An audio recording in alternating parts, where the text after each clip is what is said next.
Well, listening to that press conference for us was our Brussels correspondent, Dave Keating, and we can bring him back on now. Dave, it seemed like Stoltenberg was under a bit of pressure there from journalists in the room about whether or not the alliance was doing enough. Some suggestion there from Stoltenberg that more weaponry may be on its way to Ukraine. For sure, he was under a lot of pressure because this is the first NATO meeting since those images of the atrocities in Bucha have come to light. And of course, people are expecting a strong response from NATO. That being said, he's in a bit of a difficult situation now because the foreign ministers haven't met yet. This was a preview press conference. So he was stressing there that they're going to take stock of the latest developments.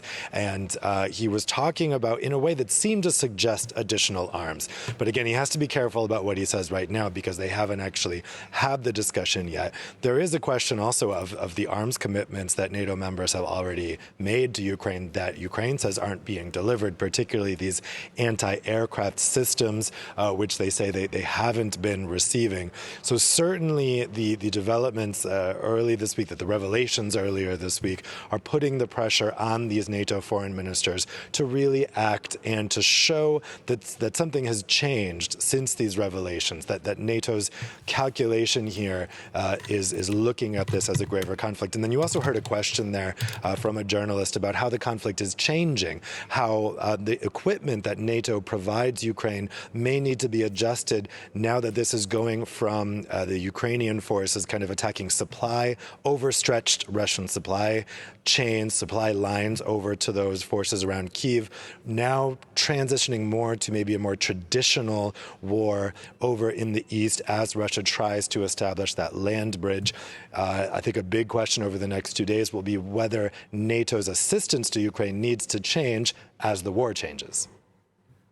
Dave, Stoltenberg rather strong on that final issue you were talking about there, I think, saying Vladimir Putin had failed by not taking the capital, Kyiv. I want to ask you, though, if I can, about something else that we're just seeing coming in on the news wires now. Information rather scant, but some information that the EU Commission President Ursula von der Leyen is announcing new sanctions on Russian coal, we're hearing, and discussion of Russian oil. How significant do you think these sanctions are likely to be?